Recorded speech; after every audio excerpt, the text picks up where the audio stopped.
अरे बच्चों, आज आप 8वीं कक्षा में सभी विद्यार्थियों का स्वागत, वेलकम। आज हम किताब का नाम है अंग्रेजी विषय में इट्स सो हैपन एंड और जो पाठ लेसन नंबर 8 पाठ number 8 name of the lesson is jalebis. Jalebi नाम का जो चैप्टर है आज हम उसको अध्ययन करेंगे, पढ़ेंगे। An honest boy is on his way to school carrying money in his pocket to pay the school fee। एक ईमानदार लड़का अपने विद्यालय में स्कूल की फ़ीस भरने के लिए अपनी जेब में फीस के पैसे डालकर ले गया। द साइट ऑफ क्रिस्प सिर्फ jalebi in the market excites him and the coins in his pocket began to jingle। The site of crisp, वहाँ पर जो एक दृश्य क्या था। द साइट मीन जो दृश्य, क्रिस्प होता है कड़क।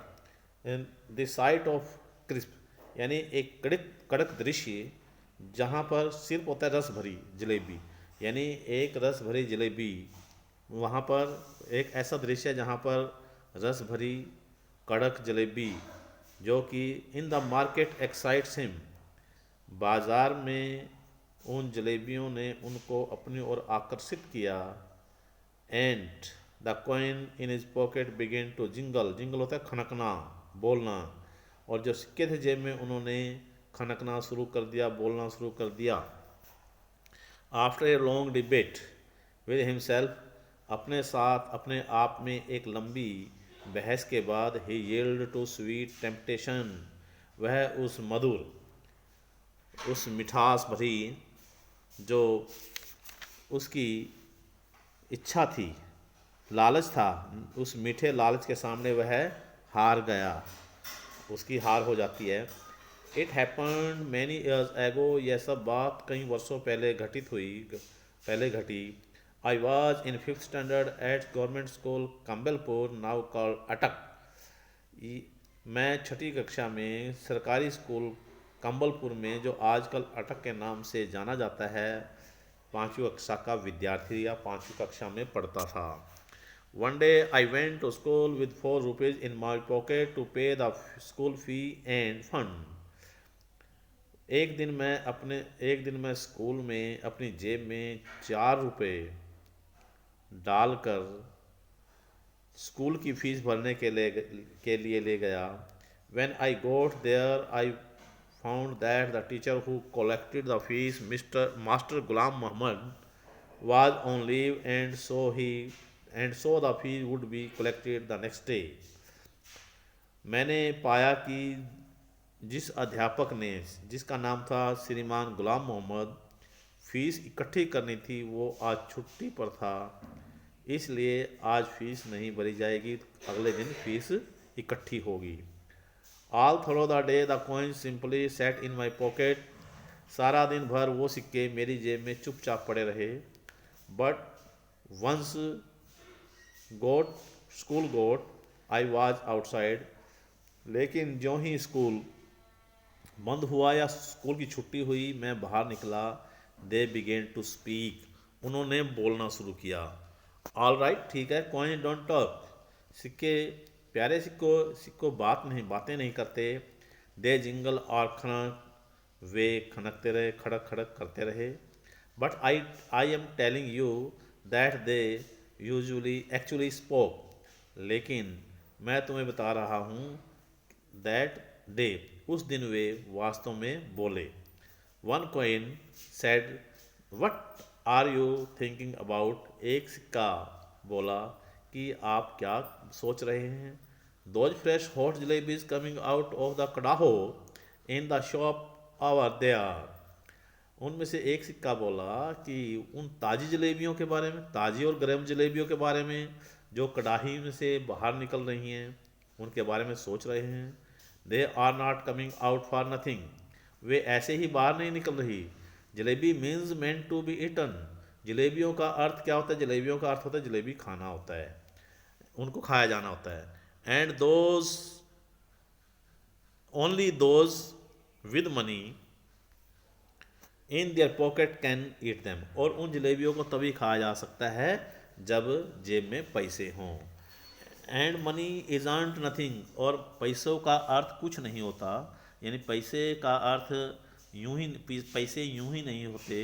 Money is meant to be spent and only they spend it who likes jalebi, और पैसों का, धन का मतलब होता है उनको खर्च किया जाए जो जलेबियों को पसंद करता है। Look here you are 4 rupees, हे 4 रुपयों मेरी बात सुनो। आई सेड टू देम, मैंने उनको कहा, I am a good boy, मैं एक अच्छा लड़का हूँ। Don't misguide me or it what and it won't be good for you, तुम मुझे पथ भ्रमित मत करो, मुझे मेरा रास्ता मत भटकाओ, मैं नहीं तो ये तुम्हारे लिए अच्छी बात नहीं होगी। I get so much at home, और मुझे घर जाने दीजिए।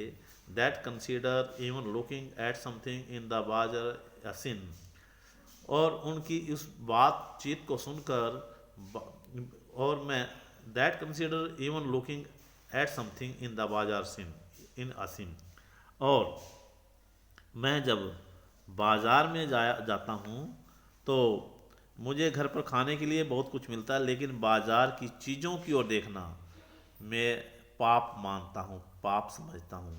बिसाइड्स, इसके अलावा, you are my fee and fund money, आप मेरे फीस के पैसे हो, फंड के पैसे हो। If I spend you today, यदि आज मैं तुम्हें खर्च कर दूंगा, then how shall I show my face to master Ghulam Mohammad in the school tomorrow and after that to Allah Miyan at क़यामत, यदि मैं तुम्हें आज खर्च कर दूं तो कल मैं अपने अध्यापक गुलाम मोहम्मद को, जो कल स्कूल आएंगे, उनको अपना चेहरा कैसे दिखाऊंगा। एंड आफ्टर दैट, और उसके बाद, टू अल्लाह मियाँ एट क़यामत, और अल्लाह मियाँ जो कि उसके बाद क़यामत, मौत के दिन, क़यामत का अर्थ था मौत के दिन, मैं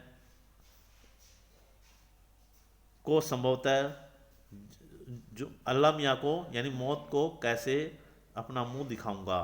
यू प्रोबेबली डोंट, शायद तुम नहीं जानते। Know it, but when master Ghulam Mohammad gets angry, यदि मास्टर गुलाम मोहम्मद, अध्यापक जिसका नाम गुलाम मोहम्मद है, वो गुस्सा हो गया, and makes you stand on the bench, वो तुम्हें बेंच के ऊपर खड़ा कर देगा। He simply forgets to let you sit till the last bell ring, और वह साधारण सी बात है कि वो भूल जाता है और तुम्हें जब तक स्कूल की छुट्टी अंतिम घंटी नहीं बजती तुम्हें बैठने के लिए नहीं कहेगा। So it is the best you stop chewing, इसलिए आप, सबसे अच्छी बात यह होगी, चुइंग एट माई ईयर्स, मेरे कान को खाना बंद कर दीजिए। दिस, ये यानी मेरा कान खाना बंद कर दीजिए। And let me go home straight, और मुझे सीधा घर जाने दीजिए।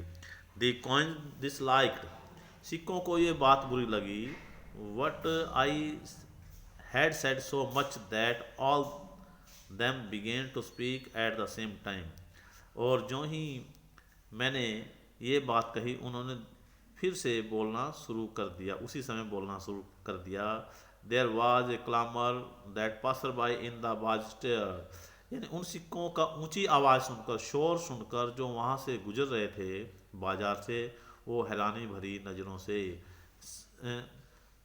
बाजार stared eyes wide with surprise, जो वहाँ से बाजार से लोग गुजर रहे थे तो वो हैरानी भरी नज़रों से मेरी ओर देखना शुरू कर दिया। मी एंड माई पॉकेट, मेरे और मेरी जेब की ओर देखना शुरू कर दिया। The coin of those days the wretched thing, उन दिनों सिक्कों की बड़ी दयनीय स्थिति थी। Made so much more noise too, और ज़्यादा शोर मत करो, ज़्यादा, उन्होंने उस दिन वे सिक्के शोर भी अधिक करते थे। कहने का अर्थ ये है आप इनको चुप हो जाइए। फाइनली, अंत में, ए पैनिक होता है भय में, आई ग्रैब्ड ऑल 4 ऑफ देम, मैंने उन 4 रुपयों को पकड़ लिया, उन 4 रुपयों को मैंने पकड़ लिया, ग्रैब्ड होता है पकड़ लेना, and held them tight in my fist, और अपनी मुट्ठी में भींच लिया, कस कर भींच लिया, एंड दे वर साइलेंट, और वे चुप हो गए। तो प्यारे बच्चों, आज का जो पाठ है हम इतना ही करेंगे और शेष पाठ कल। धन्यवाद। उम्मीद करता हूँ आपको ये समझ में आ गया होगा।